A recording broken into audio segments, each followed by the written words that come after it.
Hi, everyone. We'll call the meeting to order for the Oregon City Arts Commission on August 20th.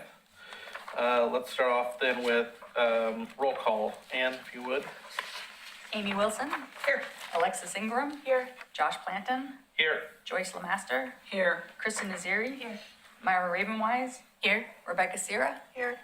Okay, and I'll make a note to double checking correspondence from Amanda Dexter. Thank you. Next up is adoption of the agenda. I've had a couple requests to add some items to the agenda. So in addition to what's already been presented, under item A, we're going to also add in the grant discussion. There's an update from Alexis on that. And then at the end of the meeting, under communications, Ann wanted to give an update on a Lee Kelly event. Were there any other additions that people wanted to add to the agenda? If not, would someone like to make a motion to approve the agenda with the amendments as stated? I would like to make that motion. Thank you, Amy. Is there a second? I'll second. Thank you, Alexis. All those in favor say aye. Aye. All those who oppose say the same. Okay, agenda is approved. Next up is the minutes from July 16th. Did anyone have any proposed updates to those minutes?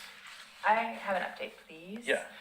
Under section 5A2, I just want to note that I offered to take on the grant from Metro, to get the information on it, and I'm going to partner with Josh on it, and he's going to be like my editor teammate. I didn't want Josh to get left off because he offered to help, and I took him up on it. So She how would wants you it like in that? writing. I can see that. That's wise. How would you like that to be worded? Alexis offered to take the first run at it, and Josh offered to help with editing, and she said, thank you. Much appreciated. Okay. However, I just want it to be noted that.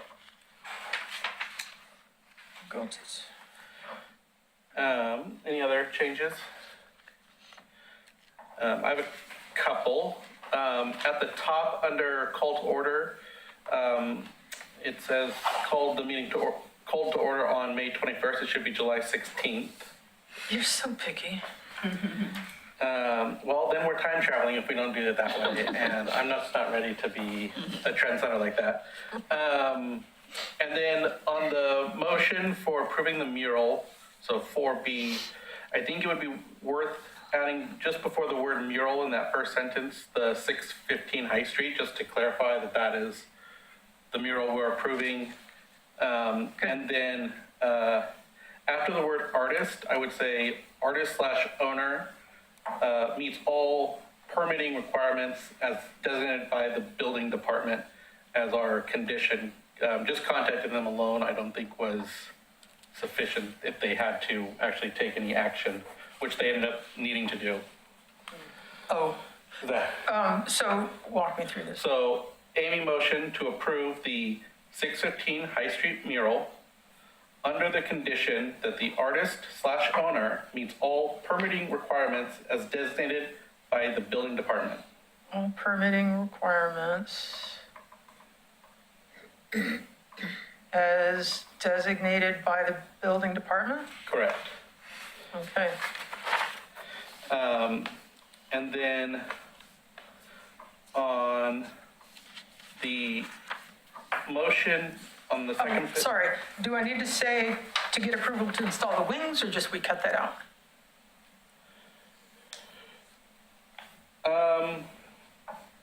Permitting requirements, that's it. To install the wings, yeah, you could do that for more clarification. So I'm leaving it in. Okay. Okay. And then on the next motion, Amy motioned to approve the RFP. I wanted to just suggest adding the word motion to approve publicizing or publishing the RFP with the amendments discussed. Is that further, that's, Under 20,000, or, yeah, 20,000, just, what section? 5C, the motion under that section. With the amendments discussed, and you want me to say what? Amy motion to approve, publishing the RFQ, RFP, so publishing would be the only word added there, Okay. and that was it.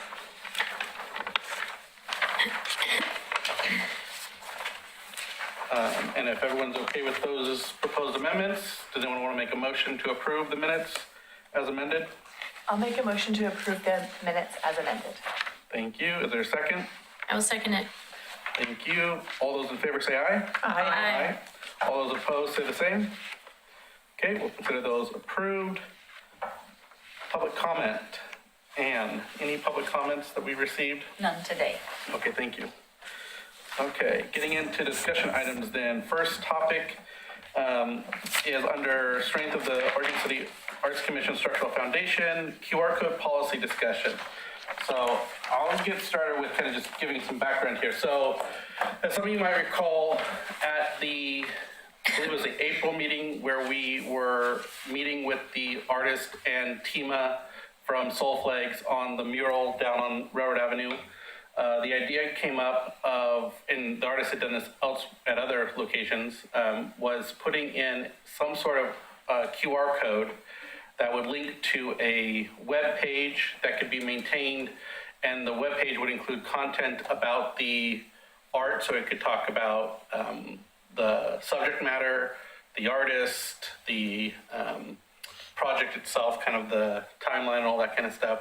Could be anything you really wanted it to be, but it would just be something that people who are looking at the piece could link to and kind of get more information on. Can I add something? Yeah. Tima wanted it to have an educational component, so it would talk about the ecosystem that is represented in the mural.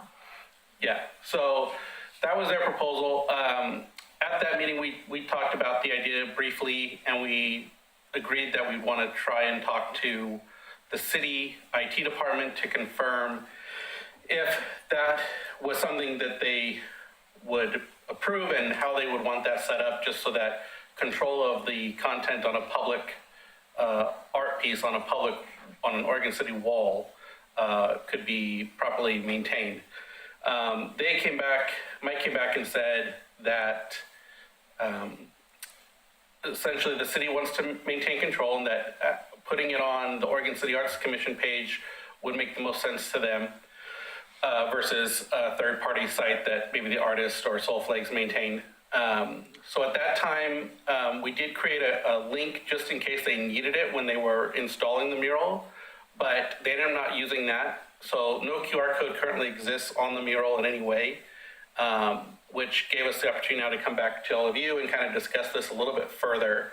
There are implications with this of putting a QR code there, the maintenance of it, the approval of the content, all of that. If we were to move forward with it, know that it would be something that the Arts Commission itself would likely maintain. But again, there are some burdens with that. So we wanted to come back to you all and kind of get your thoughts on, is this something we want to do? Is this something we want to kind of build on as we create new projects? Something we can continue to, create QR codes and more web pages and more content for, or if it's something we want to, we don't have to move forward with any kind of QR code setup. If we wanted to just leave the pieces as is. One other piece of this was, and we talked about this as well, was security around the QR codes. So just putting some type of adhesive up that can be covered over with another QR code that would take people to sites that aren't secure was noted as a possible risk. So if we were to do this, we would want to do it in such a way that the QR code could be secured either as part of the painting itself, where if you try to cover it up, it would kind of stand out, or in a plaque kind of format, like a metal plaque that could be put on the wall and couldn't be easily altered to change the QR code location or designated URL. So I'll stop there, open up, see what other people think. I think one thing that's important to note is that this would cost us money because we have to have our web guy do some work in order for this to work. So if this is something we want to adopt, we need to know that moving forward, if another muralist says, hey, I want a QR code, there's a cost that goes along with it. And potentially a precedent that's been set. Exactly. So we need to be really cautious. Now, we do have already a page dedicated for art in Oregon City. So every single piece of art that gets uploaded there has its own page. And one of the workarounds is that we don't do a QR code, but there could be a downloadable PDF about the ecosystem, about, other things that aren't included in, hey, here's this piece, it was made by these people, it's about this, and this is where it's located, which is kind of the format that we use right now for art on the website. So that's another way that we could address getting more content out there. And then, if it's in a nicely formatted, graphic designed, piece, it could go on the Soul Flags website, it could be distributed in other places and not just living on our website. Do you have a rough estimate of No. the cost? Okay. No, I asked Josh, and he was like, no, don't do that right now. Okay. No, we don't, because, it was like, well, if we decide we want to move forward, then we'll find what it will. I mean, Dave's really reasonable, but it is a cost. Well, and the metal plaques are a cost too. Exactly, yeah. Yeah. I like that idea, and I like the idea of treating all existing murals and potential murals the same way. And so if we have it on our website where each one has a description that says all the pertinent information and that could be linked to from other people, that makes the most sense to me. I think it's the easiest for us to manage. We're a volunteer board, and one day none of us are going to be here. It's going to be somebody else. So I keep thinking forward of when all of us are gone, like how will the next group, can we make this as easy as possible for want to them? inherit. So that the program continues to flourish instead of getting bogged down with like, oh, wait, we have to do this, this, and this. And there's a lot of potential pitfalls because we're not going to be here, and at some point the artist isn't going to be here, and then who maintains the content? It's almost like a planned gift of if this person's dead, then what?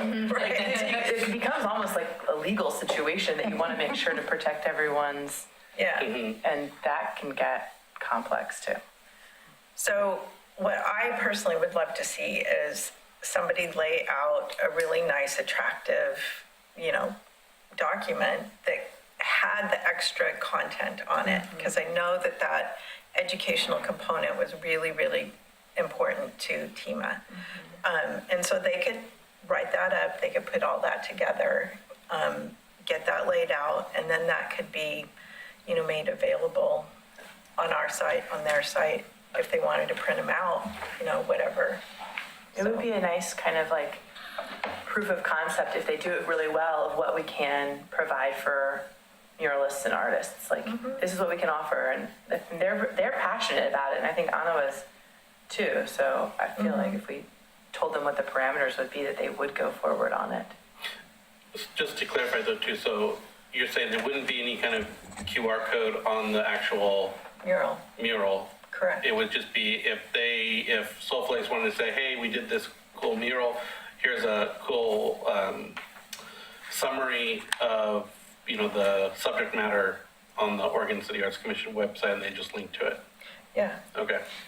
What I'd recommend is that we have editing rights, that it would be a little dicey to throw out to every muralist, you write us this thing, tone's going to be really different. Somebody might write 3 sentences, somebody else might write this. So I think we should ask them what they wanted us to say, but then ultimately fit it into our parameters.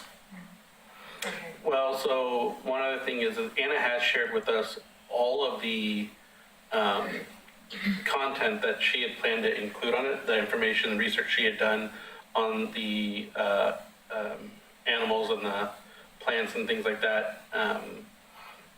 So we do have that. I mean, it's up to us. Do we want to just maintain drafting that content, utilizing the research that they've done, and then that way we can guarantee that it kind of falls into a certain template? Or if we create a template, we could ask the artist to also, if they want to do that. But I feel like some artists might say, no, I'm not going to do that. Anna was a little bit different in her approach on things. And also, I think sounds like Tima was really advocating for this. So that's probably something discussed early on. Not all muralists is going to have that same conversation with the building owner when it comes up, but it might be something we still want to try and include. So, Yeah, again, I think it would be awesome for us, for all of our murals, to have as much information as we can provide, that's benefit. And if Tima wanted something specific, she can still print that out on her own. She can have it on her website. It's not like we're depriving them of saying what they want to say, but we should be the guardians of our own content, ultimately. And so when you throw something out to people, you get the people that are extremely brief and the people that are very, very wordy, and it would be a real mishmash, I think. So Amy, how do you envision this? We already have images and content. I haven't put anything up because I would like to invite somebody to write, what needs to go on the website, and possibly an article for the blog about the mural. But that aside, for this particular document and this template, do you see the artist has already provided us the content? I haven't read it yet, so I assume that the educational piece is in there, but it may not be. Would we compile it, then all of us look at it? What's the workflow? We're all going to have to approve it before it goes up on the site. So, what do you envision that workflow looking like? I hear you. It's hard, and who's going to do it? I get it. So I just thought about this 3 minutes ago, and I don't know if I figured out the answer yet. It would not be fair to get you to be stuck with a person that has to generate all the content. So, everybody's answer is a committee, right? Well, can't we make a template that is the format with word counts that you can in sections and every artist gets the template? That's kind of what I was thinking. Okay. That's a good So it idea. falls on us to create template one. Right. With a word count, that's great. Because the thing, I know it's supposed to be education, and just forgive me, guys. I see roe, I see small fish, I see big fish, I see roe again. And then you've got all the little critters there. So basically you've got a river ecosystem, but I don't know if we're going to go into biology 101 and really, if that was the intention, we'll disappoint. I mean, that was what this discussion was meant to do, was how deep do we want to get it? It sounds like we don't want to do a research paper, but we do want to provide a solid amount of content. And I think in addition to what was included in the document that Anna provided, we should talk about a little bit about the artist, about how the project came to be. We should call out the Enhancement Grant Committee for approving the funds. All of that kind of stuff, I think, is good process for making sure that as much information is known as possible. And then to your point, if Tima wants to do a more in-depth research of what the little pieces are, she can, and then she can point to our resource on our website if she cares to do that as well. It's there if people need it, and if not, it's a good way for us just to keep record of what's transpired. Could we provide a hyperlink to her website as well if people want more information? If they start out, Yeah, we could. yeah, they start Why on wouldn't our we? So website. much work. I don't, well, A hyperlink? it's No, not, if their website changes, if they, whatever, and somebody's going to have to remember that we have outbound links that are approval going process. somewhere else. And Well, true. I mean, but I would imagine there would be times when we link to things. If we're writing articles and stuff, typically you reference we other. do, and that's normal in say, a blog article. But on the standalone pages, the less that you are pointing off of a website to another place, because those links die after a while. It can take 12 years, but but they still die, and somebody's got to remember to go back in and clean that up. Well, and yes, but I mean, a normal thing of websites, especially with nonprofits and stuff, is, oh, someone texts us or emails us or tells us, hey, this link seems to be bad. We go check it out. Oh, yep, looks like it died. We just say, is there a new link? No? Okay, we'll just remove it then. And that's a normal day-to-day operation of running nonprofits with links that you use to connect to other things, but it saves us from having to,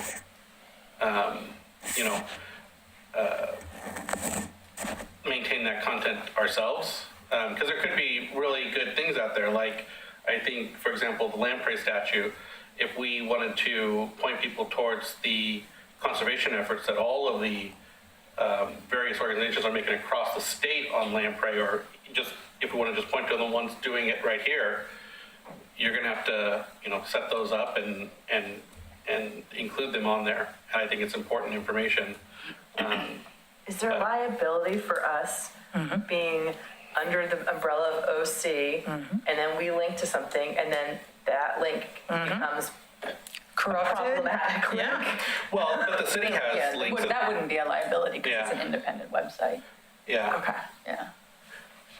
If something happens, if we link somewhere and it gets corrupted or bought out and changed to something, nobody's going to know until somebody accidentally goes there. I Yeah. think that's a liability. It's not, because we run into that all the time with nonprofits that I work with. We're not a where- nonprofit. What? We're not a nonprofit. Well, no, but I'm saying in general, there's no liability from a legal standpoint. If you're linking to another website and at that time the website was clean and then something happened to it, you take, action to remove the link, but you've done your due diligence by just doing that. The city's not going to get highly liable if it connected to some other website, which there are links to external sites, and that site, was attacked or changed or what have you. You're just passing along the information. That's all you're doing. I still don't advocate for this. I think this is ours. We have the right to control what we want to say about the public art.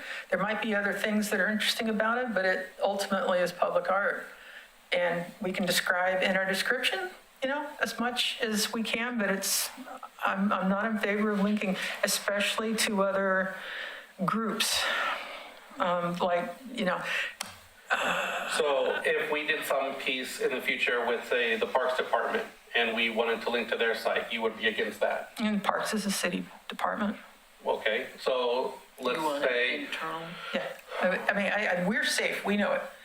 Their website is safe, we're all part of that ecosystem. Damn it, I've been trying to get that word out of my, so say we link to some other organization that we work with. I'm trying to think of the ones on the list.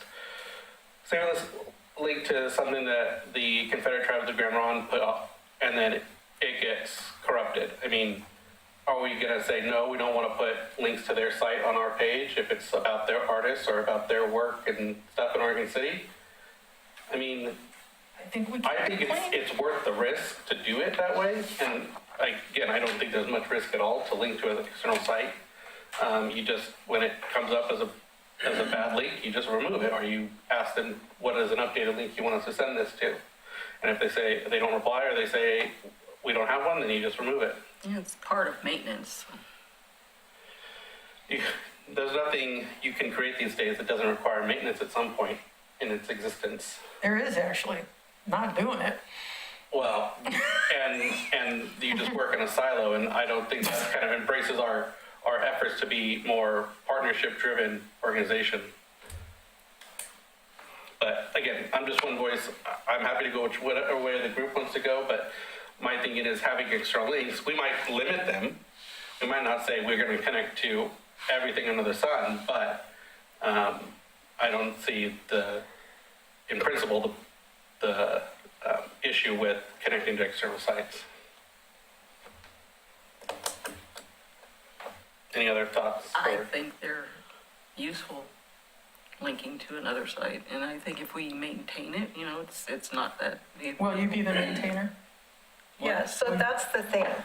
Who, This, you for do the it? last 2 years, I have been the maintainer, okay? And somebody else, when I'm gone, is going to have to take that over. Who's going to do that? Like, who's going to be the one that's going to go in and make sure that those links all work? Now, the way that I've been entering information is that on the public art pages where we have, say, a mural or a sculpture or whatever, those don't have outbound links. But on our blog, they do. Other pages where maybe we've been in partnership with somebody, or, Kristen and I at some point will hopefully get the artist spotlight up. That will have some outbound links. There are outbound links on other pages. So there's plenty of pages on the website that have outbound links. It's just on the actual collection pieces that are, like, I never said this mural of, I don't know where the trolley mural is, but it's in partnership with this artist and this building. I never said that the building owner was in partnership and linked to their building or their business that was in the building, because that didn't make sense. Does that make sense? So for the permanent pieces, I would not put outbound links. Everywhere else, I'm fine with outbound links. It's just on the permanent pieces, there hasn't really been a need for that. And it seems weird to go, okay, well, this was done by Anna the artist, and Soul Flags and the enhancement grant. And then all of a sudden we've got all these outbound links going to Anna's website and Soul Flags and, the enhancement grant on the city page. And that just seems a little bit excessive. So the way that I was looking at it was, we could also take some of that copy and somebody could create an article, because articles on the blog keep our content fresh and updated. And then that's where we would put those outbound links. And I love it, because then the attention for the article is, here's something new, there's a lot of information. On ours, we want to talk about the art. We're not interested in, the enhancement grant committee, but that's all stuff that are other people. And in the end, we need to know just a few things and not link to them. But you still run into the issue that you were bringing up about you're linking to third parties, even if it's not on the permanent pages, it's still on the website. So you're not mitigating your risk there if you think there's a risk there. I don't necessarily disagree with you that the permanent pieces we heavily limit. What I was thinking more of is if we stipulate that any link on a permanent piece would be to a site that is talking about that piece. So for example, the gentleman who's redid the mural down on 7th and Main, the Ogle Mountain one, he talked about the story of his family, and that's where that kind of whole thing came from. And if he had a site up that talked about, the history of his family and Ogle Mountain and all that, and, we did this mural here, I wouldn't be opposed to linking to that. Would I be opposed to linking to his business page? Yes. Or his LinkedIn page? Yes. But if it's, in the case of Soul Flags, if they create a whole thing about this is everything you kind of know about this piece, I'm not opposed to that. But that's going to be their webpage. You're going to go to their webpage. And we can say what was said with Ogle Mountain. We can put that in our description. And you can, if somebody else wants to, there's no reason to link room, but he could have a lot of information on there. And we don't need it. I'm just saying, I think there's good opportunities to link to pages that are going to improve the knowledge around the art piece. To your point about when you're gone and how does it get taken care of, well, if there's not someone else on the Arts Commission that has the skill set to do that, the fallback or default is always you pay the web developer to help make edits. And that can get expensive and it can get time consuming and stuff like that, so there will have to be considerations around those things, but that would, be the drawback or the fallback option is you pay the updating or maintenance. So you find a college kid who has the skill set and you pay them to help do it or what have you, if you're looking for a cheaper option. I think there's solutions to these issues, but again, how are people feeling about the conversation? Are people thinking they kind of have their ideas of what they want to do, or any other comments on the potential policies, impacts, issues. Mara? I have a question. Did Tima expressly say that she was going to create that content? No. There was just a desire to have educational content. There was a request for the QR code so that it could go on the mural and people could find out more information about everything. Link to her site, I believe she specifically said. Yeah, and then that got directed to our site. And then, you know, we haven't had a discussion about what we just talked about, which is like, how does the commission really want to use the site? When I was putting it together, I just had to make executive decisions, and, you know, that's how I organize websites when I build them, but you guys might decide that you want to do it differently. Could they do their own QR code, like, say, a little plaque or something? No. And be responsible for their own QR? Well, they could do a QR code and put it on an advert in their building, but putting it on the mural, no. I mean, like, separate from the mural, like. Yeah, they could do like a little freestanding pamphlet and have a QR code to it. She thinks like on a stand in front of it. It should not be near it. I mean, I think another concern of mine is that we want to celebrate the artist for sure, but we don't want, it turns into a sign if the QR code directly goes to somebody's business. It's people want information. Right, But but it that's turn- why it's going to one of OCAC's pages Yes. instead. We're not advertising, like if Ogle Mountain had said, we want you to go to our website, and it takes you a while to find where the information is, but you learn about their business, that becomes a sign, in my opinion, and I'm not for it. This is art, it's public art. You may have gotten a grant from a lovely grant committee, but it's the art that we're dealing with. It could look like an unintentional endorsement. Exactly. That's exactly it. But if you want to talk about them, that's where you do it in an article and you put it on the blog. And there you I go. don't think that feels like an elegant solution to me. Okay. Me Yeah, too. I agree. Okay. Do we think we're ready to? So let me recap real quick what I'm hearing. So I was wondering how we could tie it in with that art map, right? Because we haven't publicized anywhere in town yet. Here's our map, and then you have that map, which then goes to the art page. Correct.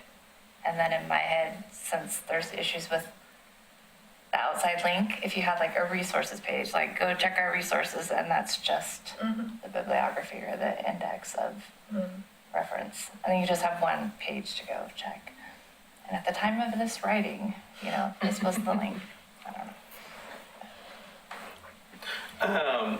So what I'm hearing then is everyone's comfortable with establishing the policy that we will not do any sort of external links on permanent piece pages on the website, that we will create a template for content on each piece of art, you know, as time allows. There's a lot that we'd have to catch up on, but maybe we start on the ones that happened this year going forward.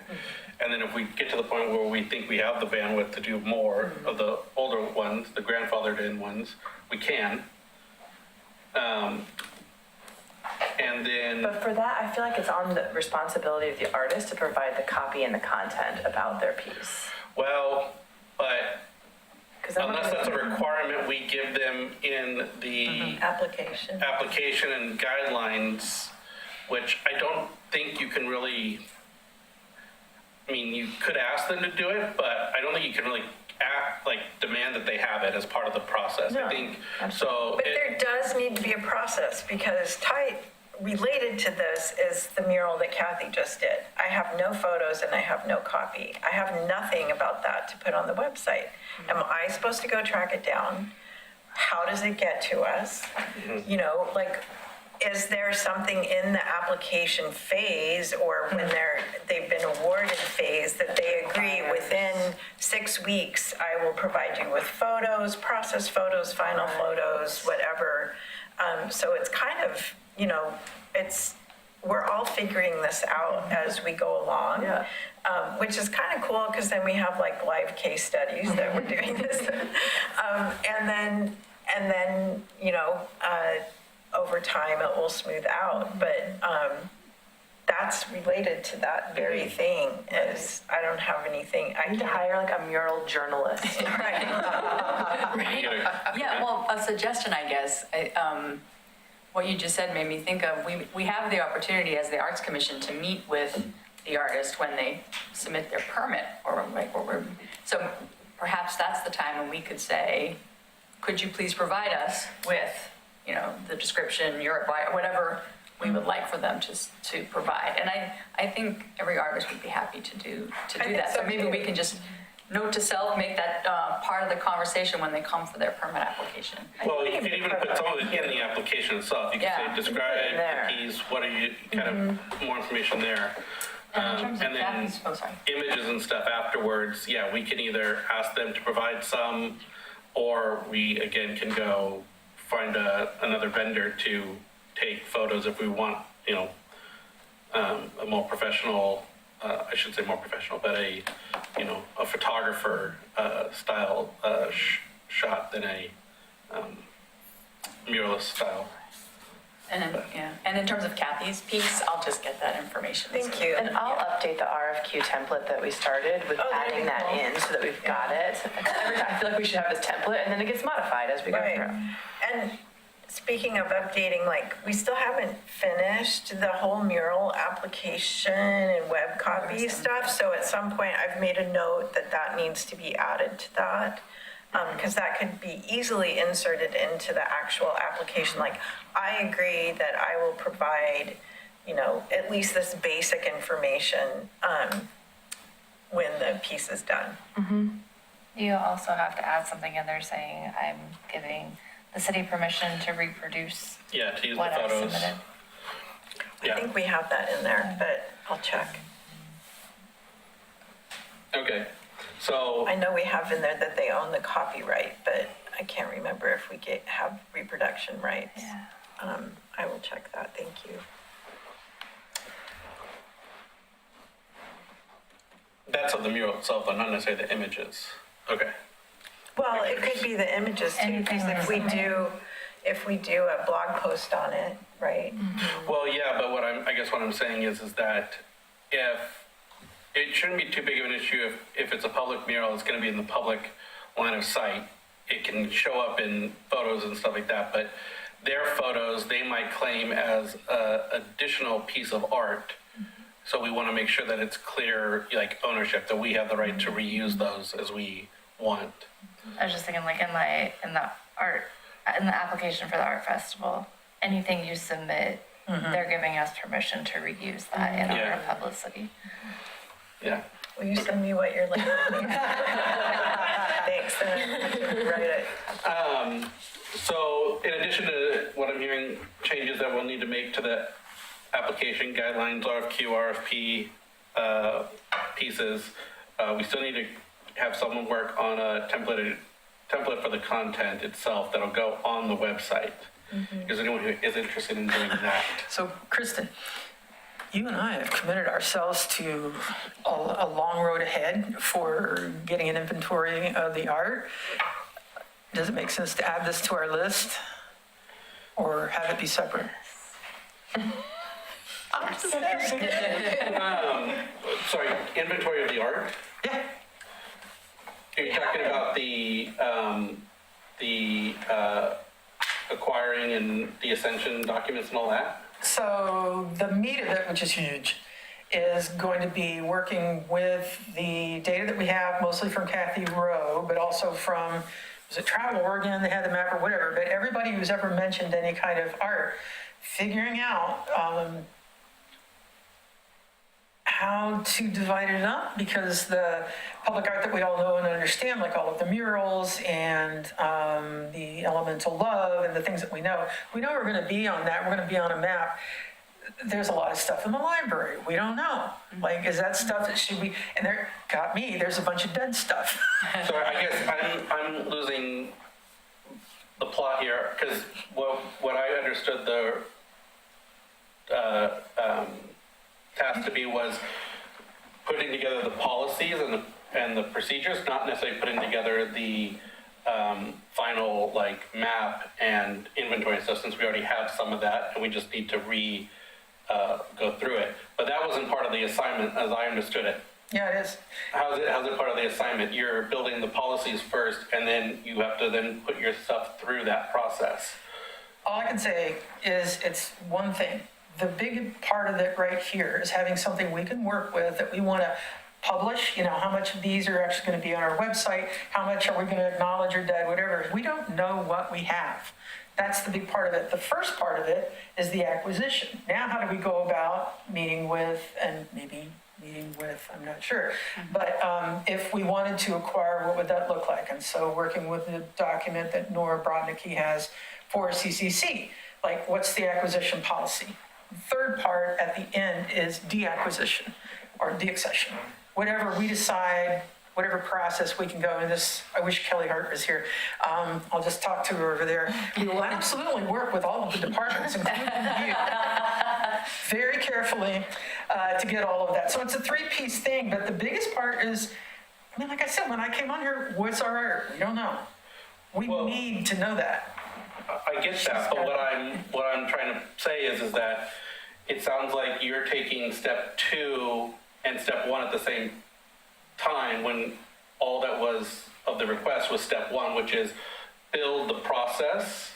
And then what we will do is take the information we have from Kathy Rowe, from other departments, policies and stuff, and we start filtering it through that. And that gets us our final products, which is a full inventory on our website, the information on, with Public Works on maintenance of pieces, washing, all that stuff. Yeah. Because here's the thing, we don't technically have the right to do any of that yet. We need to get the policies figured out first and then go to the city commission before we start putting together a full inventory list.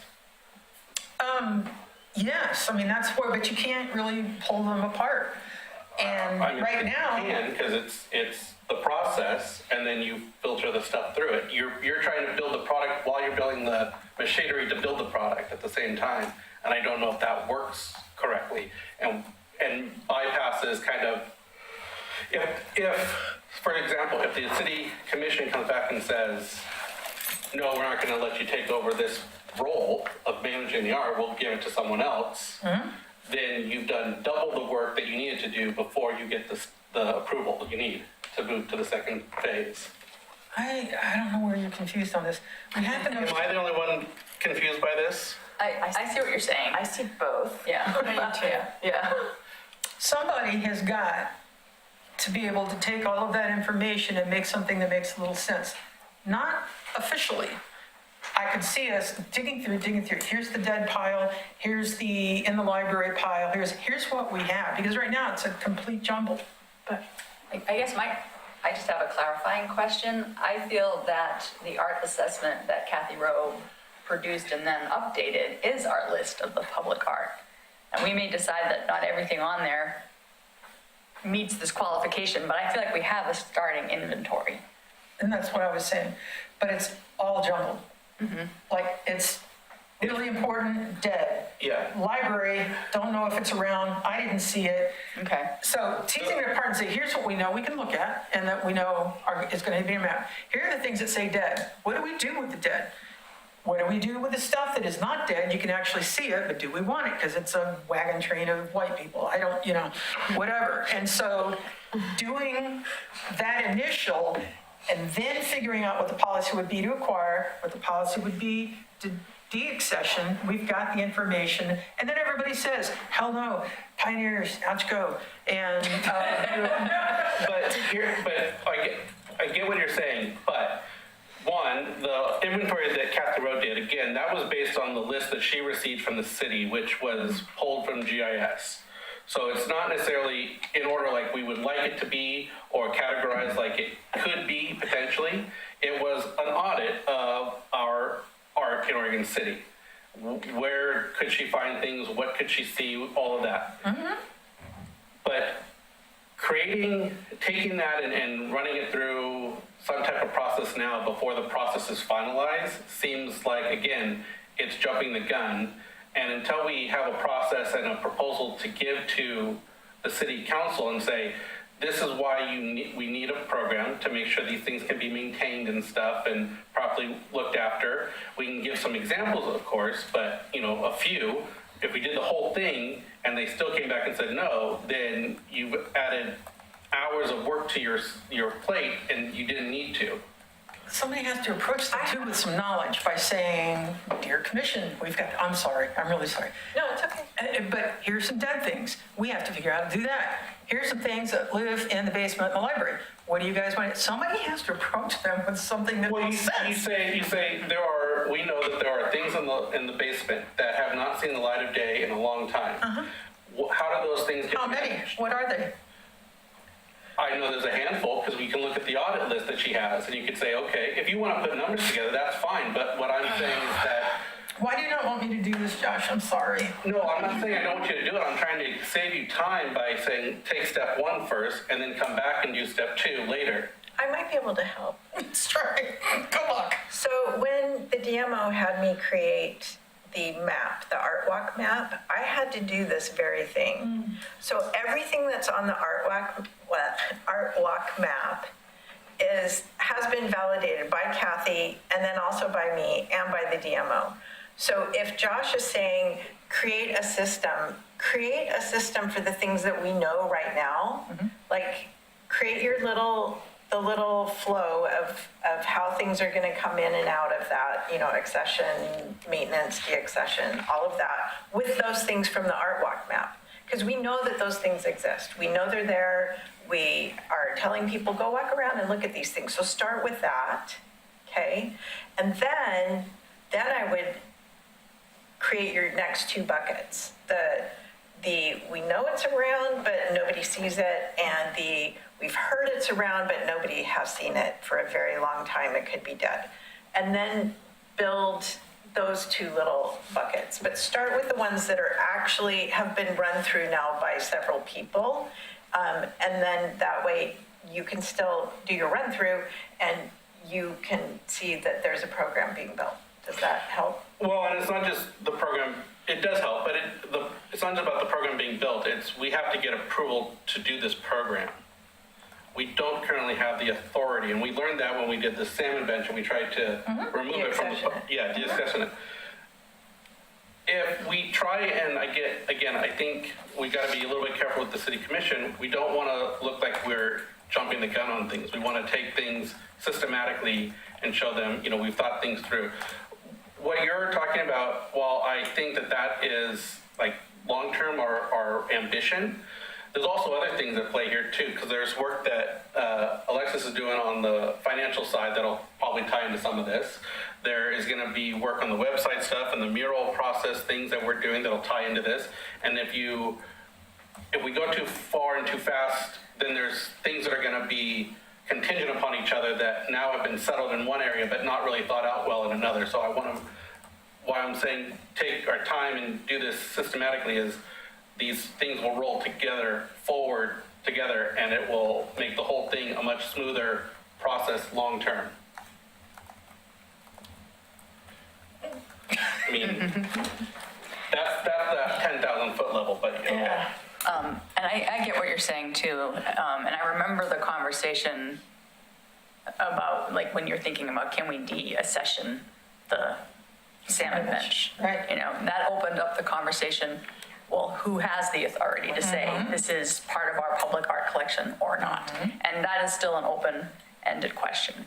I would very much like to help you, Amy, and Kristen, or whoever else gets involved with the project, because I would like to try to identify some of those pieces that Kathy wasn't able to locate, either at the library. There's a few things here at City Hall. So I would, I'd enjoy working with you to try to track down some of that stuff. And so why don't we just figure out what the time frame is to do that, and then I'll figure out how much work it will be. I would enjoy supporting that project. Can I also suggest, I think part of that conversation had also been we were going to see what other cities do So maybe we find out what some of that is first before we tackle the big list. And then we can come back with a more structured idea of what we're going after. So what other cities do with acquiring? Acquiring, Yeah. maintaining, and Yeah. Succession. Well, and then we could pull like examples from the list, but not work through an entire list quite yet. And that might be your biggest sell to the city commission is saying Westland has one, Lake Oswego has one, Woodburn has one. Oregon City needs policies around this. And that's going to be your bigger sell than there's some paintings that we don't really know where they're at in a basement somewhere. And then we can get permission To take session stuff. to do. Yeah. I cannot imagine going and talking theoretically and saying, well, there's stuff we don't know about it. I don't know, it's in there somewhere. And I mean, you can look it up, I guess. And no, you go and you say, so here's what we think. We've got a map here that has been scrutinized by a bunch of people. This is a permanent art. We're pretty darn sure that's all right. We have a chunk over here. We have to figure out what to do, Kelly Hart, with your help and all of the other departments and the council. But you can't just go in there and say, well, we're not really sure. We didn't really take a look at it. No, we can say, okay, city council, other groups have artwork management programs, processes that they follow to make sure that the art that they're putting out there for the public consumption is of a certain quality, that it's well maintained by either Public Works or another department within those cities and municipalities, that we are lacking those fundamental things right now. We can tell you for sure that there are pieces, according to the last audit we did, that people don't know where they're at or what they're at or any of that. We can point to several in this document here. We don't need to say this one, this one, this one, this one. You can just say there's at least 7 that we know of, and there could be more as we go through these, because one of the drawbacks is that list that she has or that she utilized was not complete when she got it. First off, we've added to it, and it's just going to get more and more crazy as we go on. What is on that list? There could be a dozen more things that don't even on that list that we don't know about. So all we can say is we know at least 7 based on this. Right? How are you going to do that if you don't take a look at it? Because we pay someone to audit it. We have to look. And what you think they're going to say, oh, no, you're wrong, there's 8 of them, and throw it out? I mean, I don't get what your issue is with taking them just the policies and saying, other cities have done this, you know, we should do this to make sure that our assets, our art assets in the Oregon City area are well maintained going forward. And that if they're not, that we can take them out, and that way the entire collection is not tainted by under quality art. That's what we're doing. What you're trying to do, though, is all that legwork that's going to potentially be for naught. And What legwork? What are, you said you have to go find them out and go into the basement and look at them. That's what I'm trying to prevent. no, you there's a from doing. list. I told you, I started off I with, know, and I'm saying that list is not complete. which I can't help. Okay, so You work with what you've got. Maybe you guys are saying the same This thing. is becoming the Josh Amy show, and I don't like it. well, it's not even on our agenda, so we should move on. We can bring this back up, but my understanding of the project was to put together the process and the policies around it as a proposal I to would bring do forward to the city. Work on the process and don't worry about the list right now. I am going to do what I said we were going to do, and I'm sorry. If you cannot tell me what is going wrong here, where I can understand it, then something needs to be done. It's not going to take I hours. understand your concern about that list, but I think what Josh is saying, right now, we just need a policy and procedure. That's a big part of it. I know, but just. No, that's a big part of it. Try Yeah. to separate So the two. we're going to move on, and I think what we'll do is we'll come back to this. I think for now, let's hold on this project until we have a better sense of what we want to do. That's my 2 cents. If anyone objects to that, we're happy to. I mean, if this was, I'm just, the point, I'm sorry, I'm frustrated. If we agree to this, this is what we came out of last time, and then Chris is like, oh, okay, we agree to this. Why do you not like it, and now you want to put a kibosh on it? It's not that I don't like it. I think there is misunderstanding amongst our group, and we need to settle on that and address that before we have you guys do the work on it. Because if it's not end up being what we need or want, we should make sure. According to who? I recall voting on, you taking the lead on creating a policy for how to do acquisition and deaccession. I don't recall voting on like doing inventory, a re-inventory. It's not an inventory. It's knowing what we have so that when we approach, it's not parks, it's public works, and we figure out who's maintenance, who's responsible for maintenance, and it's probably them. In fact, that's what we got from the deaccession. Then we know we've got these that are going to require that. I think you can do the policy first and get it drafted up for what the city will approve. And then when you do the whole inventory, which needs to be done, it needs to be put into the categories that were approved by the city for like deacquisition. Because once you get the approval, What is that word? deaccession. Well, I said that wrong. Deaccession. So we need the city's It sounds like the opposite. approval. We need the city's approval for the program before we can go forward. Is that what I'm hearing? What helps is having the city's approval, to your point about public works, you can then go back and say, look, city commission approved us to manage this. You're a part of this. Now you can talk to them about, when we get a new piece of art, how do you want to be informed? What information do you need? All of that, and then put that into a policy. But you don't need to say, oh, and it's going to probably include this piece, this piece, this piece. You just need the process, and then once we get city commission approval on it, you have then the authority to go back to the public works and say, okay, we've got approval. We want to start looking at this list of pieces that need to come to you guys for ongoing maintenance. Can we meet, write our proposal of the steps that you think you want to take in this project, how you're understanding it?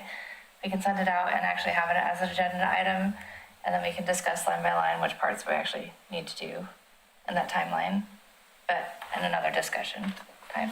Well, And you and I meet first? yeah, we'll talk, and then, yes, that's fine with me. Okay. Okay. I don't think we need to address budget requests for QR code generation website updates since we already talked about that, so that's good. Next up was the grant items, so Alexis. Oh, wait, really quick, who's going to say no to Anna? I can say no. You got that, Josh? I'll reach out to you, I'll Okay. copy you in. Okay. Okay.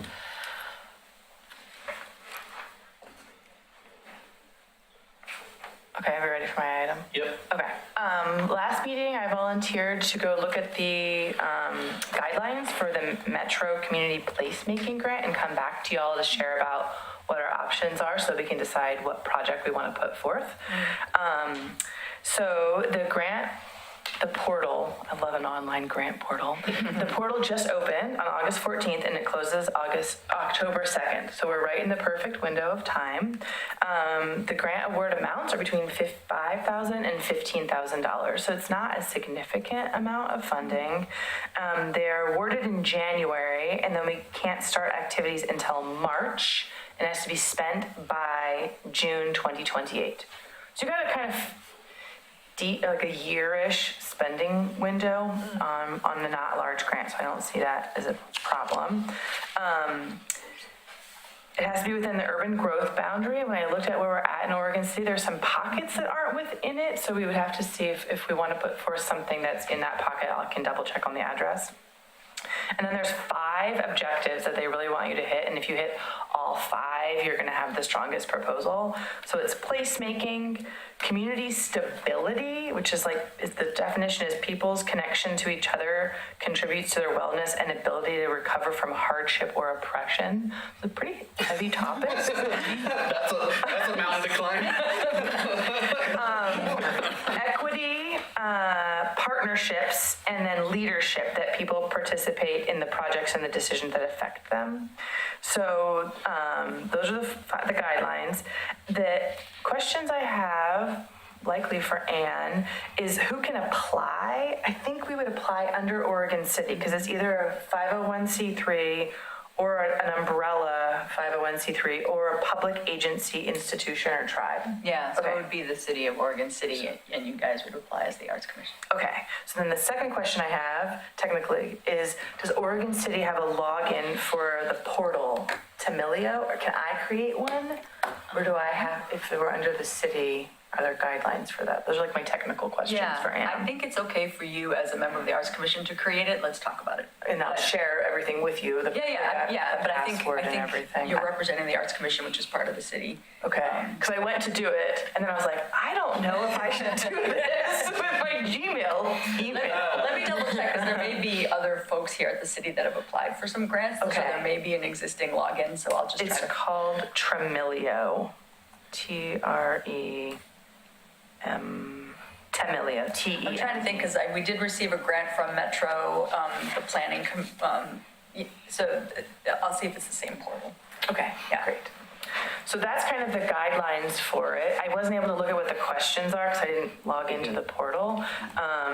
But I think they're trying to be, it seems like from their guidance, that they're trying to make the lift as light as possible. You can even submit a verbal application if you want, which I definitely don't want to. But for people who just want to do like a video proposal that maybe aren't strong writers. So I think their Metro is about being as equitable as possible. So I don't think that the questions are going to be super hard. But we got to decide what we want to apply for, because the timeline of this means I need to bring back a proposal to you all next month that is ready for you to like vote up, send it to you ahead of time so you can look at it and nitpick it, and like like how we did the RFP process for the mural thing. Like, again, I'm not going to have any kind of ego around this. I'm just going to try to put together something that we can all work together. But we got it. It's the timeline is fast because we only meet once a month, and we have to get it in before our October meeting. So just sharing that. So I guess I'm open the floor then to what we want to submit for a proposal. Oh, we were talking about the Lamprey statue, Yeah, right? can this be used towards the Lamprey project? Well, so there's already a Metro grant that we received that likely will go towards, and I was going to give an update later, the Lamprey statue. So, I mean, it possibly could, but that one's already kind of tied into that other grant a little bit. We can stack grants. I'm not worried about that. I'm worried about spending it in time for a Lamprey statue. Well, and I mean, I think there's plenty in the other one. So real briefly, and we'll get into more of it later. That one would be at least $78,000 in grant funds to the city, and then plus a match of like 24. So you're talking almost 100,000 or over 100,000 for the Lamprey Already statue secured. is secured. Oh, okay. That's great. Real? Let's use it for something else. Yeah, I'll get to it. Sorry, I'm still It's way more than enough, I think, right now for that project. More information to come, but That one seemed like it really hit the 5 goals in such a nice way. well, Are there other Is anything things for that Clackamas Park that could be done in that time? Because I know that they were wanting more than just a Lamprey well, statue. yes, and they're gonna. So, I should have combined these two. The Parks Department's gonna come in next week and. Then our next meeting and give us an update on a lot of the projects that they have going on, where they'll probably want to coordinate with us on, one being the Lamprey statue and the grants and stuff going there. For this piece, I would maybe say Lamprey we can set off to the side if there is, and the park, if we wanted to do something that was in the park, I don't think that's an issue. If there's somewhere else we want to go, I think we kind of have a much more open, flexibility with this grant. So I guess the sky's the limit in terms of what we want to think of doing there within that 5 to 15K. That's not One thing to be cognizant of is if we're contributing any funds to it, and it can be done in 2028, our biennium ends next June, so it's a year after that. So we got to be a little careful with how we identify matching funds and stuff. There's no match. No match? Okay. Straight cash. Okay. And what was the second?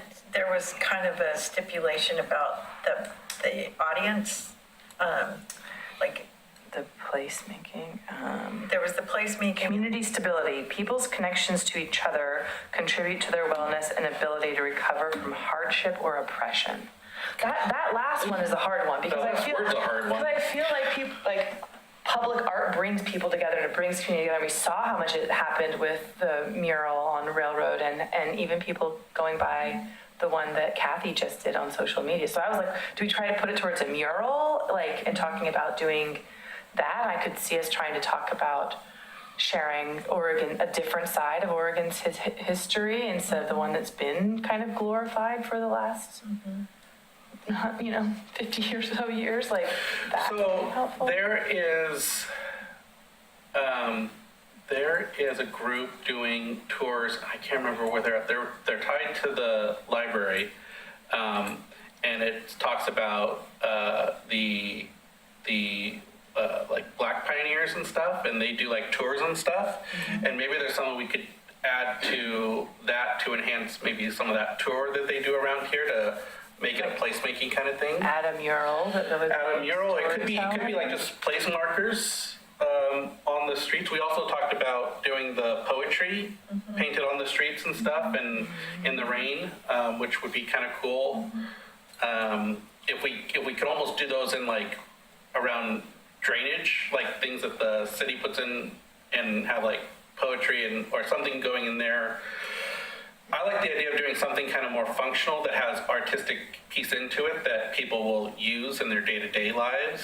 I think like, There's also the project that we talked about with, I wish that Amanda was here, the painting the streetscape and working with that community engagement group because they were bringing a lot of different and diverse voices into like what the art I think ends up being. But I don't know if that timeline, you find out in January and you don't get the money till March.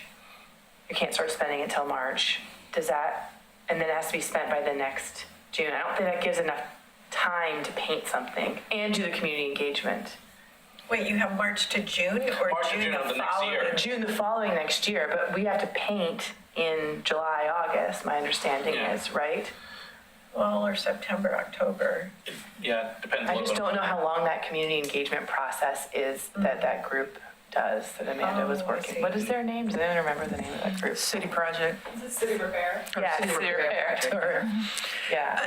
And also, I'm not certain, you have to factor in rehabilitation, what's a good word? Repainting is a good word, because it wears out so much. And those guys are willing to do it because it's their neighborhood.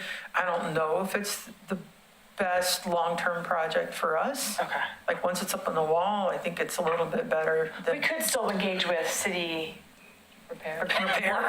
Never remember that. In a wall mural too, though, I think. I'd love to see a roof mural. That would be so fun.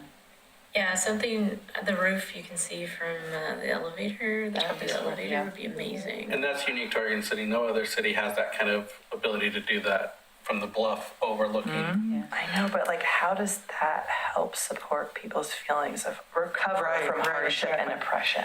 That's why It's the content, I think it's gotta be the content, but then we have to be really restrictive on the the RFQ when we do it. Is there something we could do in partnership with that new building that's going in on Main and like 15th, My Father's Heart or whatever? Oh, Because that's Clackamas Care kind of Center. homeless, and could we do like a piece of art around there as kind of a, as a group that doesn't normally you associate with art in Oregon City, could we?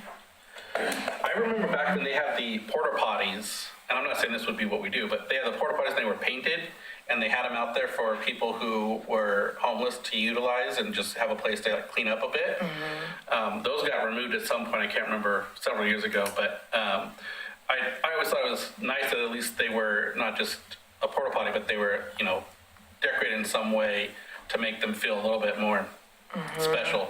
Is there something we could do at that location? If we do something like that, then we would be going to just try and walk through this logistically. We'd be going to My Father's Heart and saying, we want to do a grant application to pay for a mural on your wall. Do you approve it? Does that then open up our door? Like, I don't think, we've talked about this before, if we're going to be paying to do a mural on a private business, we need to have an open call so that it's equitable for anyone to come.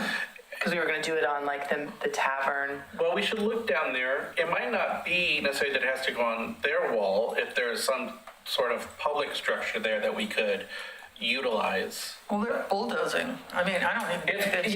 It's leveled what the building was there, and they're going Right. to build new. But I'm not sure what the timeline is at. But what I'm saying is there infrastructure that's being built around there? And I know they're doing a lot of work with the 205 bridge project there too. And But- it's the Homeless Solution Coalition of Clackamas County. Yeah, but there's, we don't own any of the train track stuff, so we couldn't do anything on there. I thought that would be kind of cool, as those pillars, if you could do something on those right there would be kind of cool, but we probably can't touch those. I'll also just say, like, we don't have to apply for something. Like, we don't need to try to be fitting something It's in. starting to be It's not a visible, giant amount of right. money. If it was, I thought, like, tagging into the Lamprey project would be easy because we've already done the work on that, but that seems like it's sailed. Like, I don't know if I could get a partnership with the Clackamas County Homeless Solution in a month and write a whole grant. Yeah, there's no way. I believe in you, but, no, that is a lot of work. It's not the work, it's just coordinating schedules. Well, yes, yeah. Doesn't have to be a tangible product at the end. I'm just wondering if we could tie it into some of the stuff we're already doing, like the art map or the corridor or the education, Yeah. right? Like Yeah. hire somebody to write a program that the city is then offering to the public to learn about what's in the murals, what's in the art, who's inspired it. That's great, because then I can pull from every single mural to talk Yeah. about which ones are helping people. You can tie it to the Recover. corridor, you can market the corridor, you can market the art walk, Placemaking. but something off of the city website. So we're not doing a QR code, we're not doing our blog necessarily. It'd be a separate educational element sponsored by this grant. Another one is we could hire a vendor to come in who has expertise doing art therapy, like at the library, like they have the art gym classes and things like that, or at Pioneer, or add more supplies to existing programs that are already utilized, for the benefit. You could also they have the Library of Things at the library, and you could add more art-focused items there, new cameras and new easels and things like that for people that, want to explore art but don't have the means to acquire all the equipment for it. I kind of like sticking with Kristen's idea just because Yeah. it's like what we're already doing. It's Yeah. not another tangent. It's like Yeah. what we've already kind of set our goals on and are moving forward. I don't know anything about this, but it's like what we've talked about in making this. I was almost thinking just now, if it was something like the Travel Oregon City, if they had a curriculum they could hand to a school and say, come have your field trip in our city to any school district classroom, and here's a curriculum they can do to walk around to all these points in our city and learn about. So they're coming here to expose themselves to our city, plus they're gonna eat lunch, plus they're gonna visit our parks. And they may come back for more visits. What do we need money to finalize the mural map or the art walk map? No, it's done. Okay. I have to update it because now we have new murals, but. Okay, but building curriculum around that is what you're Yeah. kind of Yeah. saying in order to build it out more fully so that it's like hitting more households and more people are seeing it. Yeah. Like a marketing educational plan. Yeah. That's just hiring a person, right? Yeah. Yeah, that's great. Okay. What's everyone else thinking? Is there any objections to going down this road? I'm interested. That sounds great. Okay. I mean, again, I worry that sometimes we're a solution in search of a problem. We're spinning up ideas. Yeah, I know. And it, it's just, so I like what you're bringing it back to a little bit of reality, the stuff we're already working on. But, let's make it something that we really need and not like, well, we could, I was Yeah. thinking it was partly the promotion, like we're wrapping in publicity into it Okay. without having to spend more money on that That's great. And it's bringing awareness to Oregon City's murals in history. and history and all that we are stand behind. All right. I'll start drafting something inspirational to share with y'all. Love I it. might need to talk to you a little bit more, but I can make shit up, no problem. Someone needs to hold me accountable. I've been writing grants for a while, that's like really all they got. I don't know if you have programs already in I curriculum. was just gonna say that I was gonna announce this at the end of here. Yeah. Yeah. Yourself and Who are you? And please also introduce yourself for the, thank you. Ariella Sophie Sternberg, coming from the Clackamas County Arts Alliance. I was going to add this as an announcement at the end of the meeting, but it might be relevant for the point you were just making in terms of thinking about grants and grant funding. The Clackamas County Cultural Coalition grant will be opening up. It's kind of slightly different timing, but end of September is when it was last year. I'm assuming it's like late September, early November is typically when that runs. Those tend to be smaller grants. I want to say it's like 3,000 or under, but they can be definitely used for like marketing and promotion. So if it comes to something like making more brochures or designing a brochure, making that available, those are exclusively for Clackamas County nonprofits, government organizations, community-centered things that are driving arts, culture, and heritage. And this is kind of all three. So I would encourage you all to consider applying, especially if you're already planning to write another grant for a very similar project. Right, perfect, Yeah. yes. I like not having to recreate things Yeah, and it's- just get money in. Exactly. Okay. Yay. okay. Thank you, Ariella Sophie. Thank you. Thank you. Granny I can stuff. give you the link for that too later. Okay, thanks. It's not an external one, is it? No promises. So next up, item B for community partnerships. We have agreed on doing the next Creative Action Lab on November 11th. Unfortunately, that is a holiday. Is that what we agreed on last time? Yeah, 6 to 8. I have it on my calendar for the 4th, for some reason. Sounds familiar. We talked about the 4th as a possible date, but I think we ended up on the 11th because of everyone's schedule. I'm out Yeah, of the town. 11th is Veterans Day. Yeah, Yeah, so the library will No, be- I think we did the 4th. I put down the 4th. me too, but I'm deleting it. I will go back and look, but I am pretty sure it was the 11th because I then reached out to the library about booking their room, and they're closed on the 11th because it's a holiday. So I had tentatively reached out to the Willamette Falls studio to see about Yeah, I got the 4th. Yeah, we all have the 4th. I have the 4th also. okay, well then I will come back on this one then. Okay, I'm out of town on the 11th, just like. Okay. Yes, the 4th. It says so, black and white. Nice. Okay, I will go back. But you need money for Willamette Falls. Well, if it's the 4th, we could do the library. Library. Yeah, so the reason for the budget request was the Willamette Falls Studio, they charge $400. We agreed last time to split the cost with the Travel Oregon City, so $200 each. Travel Oregon City ended up paying everything themselves, and so we didn't end up using those funds, so those were put back into our budget. So I was gonna suggest that we pay the full $400 this time around, but let me go back and talk to the library about the 4th and confirm that's what we agreed on. And then, If the library isn't available, should we just vote on this as a contingency backup so that we're not waiting for another month? you can't book with the library more than 60 days in advance. Where are we at? We're about a month out from when we can book with the library. So Okay. while I No, can she's talk, saying as a contingency, that's smart. no, I understand, but what I'm saying is if I ask the library today, can I lock that room down? They will say no because we're not 60 days till. I hear So you. 60 days before, if they say no, then I say, okay, I'll go back to Willamette Falls. And I told them to just pencil us in for now on the 11th, so I gotta go change that. So we would still have time to approve the budget and get the funding and pay for the room. But I think I'll wait until I confirm everything and talk to the library. Otherwise, it